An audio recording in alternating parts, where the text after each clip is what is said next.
Every single day, dozens of new species are discovered. But what about the reptiles? There are 5 reptiles that were discovered in the last couple of years, and you can own them as pets.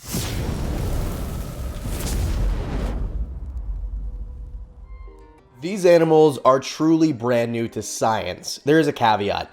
You can't technically keep them as pets. You can just keep things that are really, really similar. And that's for a bunch of different reasons. So let's just start and get into it. Let's start with a skink. Petricola amazonensis. This is an animal that hasn't had a common name stick quite yet, which is really going to hurt its marketability in the hobby, which doesn't matter because it's probably not going to be in the hobby. All of these animals that we're talking about that were recently discovered, these are new to science. A lot of them are endangered or have been speciated, so I'm just going to give you the ones that are the closest that could work in captivity that make good pets. In 2023, this semi-fossorial lizard from the Andes of Peru on both sides of the dry valley of the Marañón River was formally described. Generally, when something is described, it doesn't mean that they were at that time discovered. They were likely discovered, it could be decades ago or several years ago, in this case, a few years before, and then they're finally described after science does all their sciencey stuff to make it sciencey enough for the science club.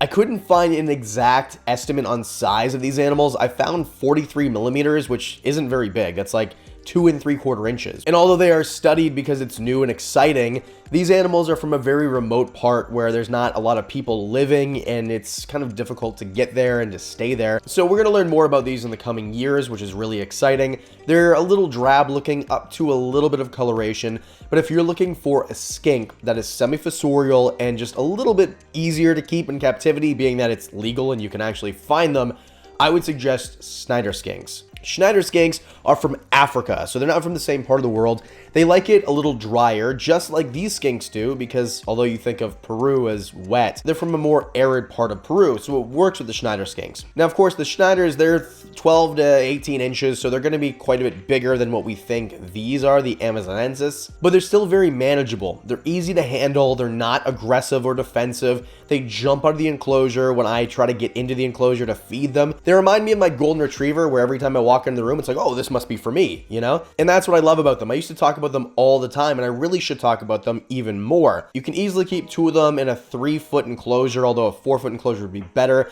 They eat mostly insects. They don't need it super humid. They're really easy to take care of as long as you don't mind having a hot spot that is pretty high up there. So for this one, Schneider skinks have the win. Number 4, the DiCaprio Himalayan serpent.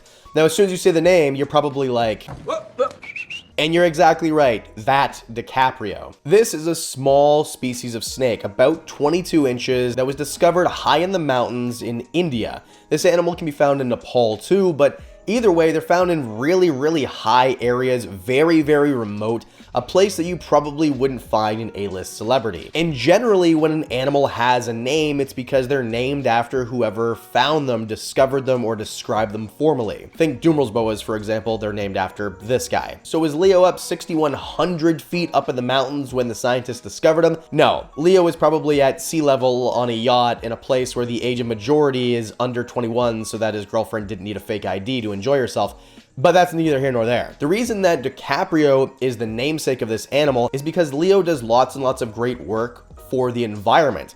I know this because as he's jet setting on his private jet and his yachts all around the world, obviously I'm joking around here, like I'm kind of giving him a hard time, but really it is cool to have an A-list celebrity who is so invested in talking about species like this, has been seen at actual reptile events, and it doesn't hurt that this A-list celebrity makes nothing but bangers.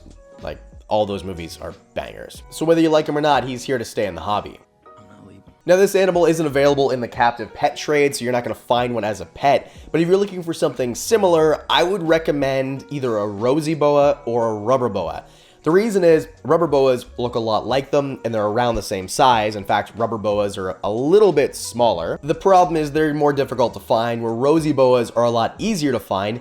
They're going to be a lot more colorful than the DiCaprio snake, but they're also going to be a little bit bigger too. But they make fantastic snakes. They're small, they're super duper easy, and they're a little bit flamboyant, just like DiCaprio. Of course, all these animals are going to be impossible to find, even if you do want to find them, but all of their substitutes, if you're looking for a great place to find them, Palm Street is the answer for you. Palm Street is my new favorite way to find animals that I knew existed and sometimes animals that I didn't know existed. And it's an auction format, which is so much fun. It's a live auction, so you're talking to the person who directly is responsible for having that animal, who has them in their care, who knows all about them, rather than sending emails back and forth on a marketplace and you see a listing and maybe it's available tomorrow. This is a place where everyone's gathered together, asking questions. The countdown starts. If you want to place a bid, you do. If you're the winner chicken dinner, that means you got yourself a brand new animal. Congratulations. And the community is insane. I've never seen a marketplace have a community like this. Palm Street's like its own little family. If you talk about it, people get excited about it. It's almost like this thing that you know about. It feels like we're getting in really early on this thing that's gonna be humongous, and for good reason. No bots, no scammers. This is a legit place for you to interact with other animal lovers and buy yourself the coolest animals that you could ever want. I did a live stream recently and I couldn't believe the turnout and how great the support was. Palm Street is my new favorite app, and if you want to take part, hit the link below. Whether you're a buyer or if you want to start selling on Palm Street, I've got something in the link below just for you. Number 3, Calotes wangi, otherwise known as Wang's fence lizard or Wang's garden lizard. Now, in general, Calotes are an unloved species, or they don't get enough love or recognition. This is probably because they don't really do well in captivity for the most part, although now you're starting to see a little bit more love for them. So this specific species of Calotes was found in northern Vietnam and in China, and they're going to be the same as every other Calotes, where you're going to find them mostly in human settlements. You can find them in the woods, of course, you can find them in forests and things like that, but generally these are known as a pest a lot of the time, and sometimes in these cultures they're eaten for medical purposes. Now, a lot of the time when we have a new species, it doesn't mean that no one's ever seen this before. This animal was in the Calotes versicolor complex, so same, but different. They look very similar, they are very similar in almost every way, except for science says, well, actually. Think, for example, spotted pythons and children pythons. I mean, clearly they're different, but pretty darn similar. Or a better example would be green tree monitors versus something like a blue tree monitor. Yeah, they're different, but I mean, they were separated 30, 40,000 years ago. So we're talking about the color being different and not much else. Same thing with these Calotes species. So if you want a wangi, if you want a Wang's garden lizard, get yourself a Calotes versicolor or a Calotes calotes. Now, the problem with me saying this is most of the time, especially the versicolors, are very difficult to find captive bred, almost impossible, and the ones that do come in generally don't do very well. Now, I will say, I've been kind of hiding this, but it's coming in a couple months. I'm getting 10 Calotes versicolors in from an import from Indonesia. These were collected already. They were going somewhere anyway. Trust me, I'm not adding to them, taking it out of the wild. But the reason is, I think they're amazing lizards. It's just, they're not reasonable for most people to keep because most people can't keep them alive. So I'm going to try to breed them in captivity and give them a fighting chance, just like we've done with so many other lizards that are very similar in the hobby. Think mountain horn dragons, for example, which is what I would recommend. Mountain horn dragons, if you're not new to the channel, you're not new to the species. I've talked about them ad nauseum, endlessly, because I think that they're one of the coolest lizards on the planet. They're one of the best small lizards or medium-sized lizards because there's so many varieties. If you want a Capra, like you see here on my friend Daffy's Reptiles, or if you want a Lepidogaster, like the ones that I keep, big size difference. If you want something more similar size to, say, maybe a little bit of a shrunk down version of one of these, or if you want something that's more true to a Calote size, you can. And because mountain horn dragons are so often bred in captivity or just hardier in general, even the wild caught ones, which I don't recommend you get, will have a better chance of surviving in your care. But the captive ones are pretty easy to find now, so get one of those. I keep mine in a paludarium, so the bottom part is completely water except for one little garden area that has a few plants, and then generally they are going to spend most of their times perched up. So they've got plants, they've got a rock background. This is the way that they would live in the wild, and this is the way that I keep them in captivity. I've actually found mountain horn lizards in the wild in Thailand. It's pretty darn cool. And now I have them in my living room, and I recommend you do too. Number 2, pygmy chameleons.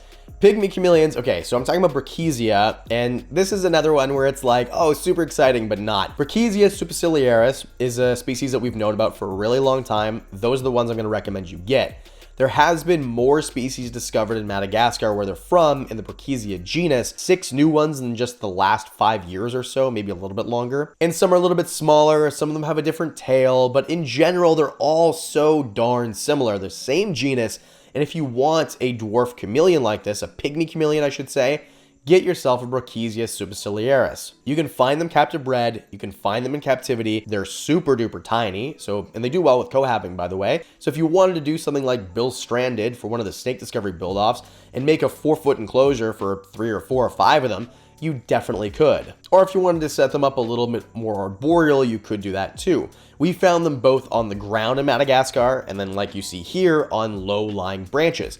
But they're not going to be up at eye level most likely like you would see with things like panther chameleons, which we did see a bunch of different panther chameleons that were right at the level where I could literally grab a hold of them right there at eye level. Coming in at number 1, Karamoja dwarf geckos. These are a gecko species that almost look like a mourning gecko and a Williamsii made a baby, but it was just kind of ugly looking. Like, no offense to these dwarf geckos, which are not even really that dwarfy for dwarf geckos, just simply because they're about 3 inches, which is pretty darn big for a dwarf gecko, but they're in the same genus as Lygodactylus williamsii, which are bright blue. These, of course, are not bright blue. They were found in 2023 in Uganda and probably other parts of Eastern Africa too. And they have a bigger range than the williamsii, which we have in captivity, a lot of, by the way. The williamsii, if you didn't know, they are found on one species of tree in an 8-kilometer radius in Kenya.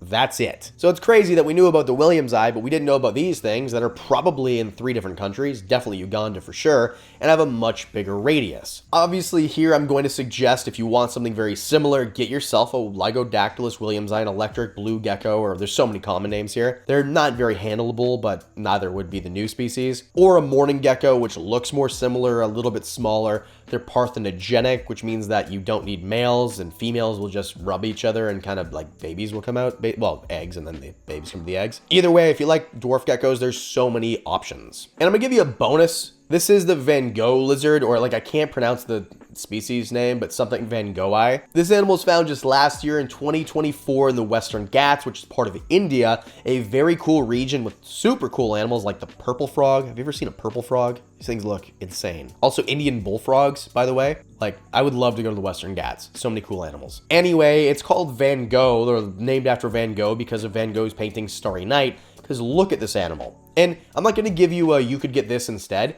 Let's just talk about other animals that kind of look like this.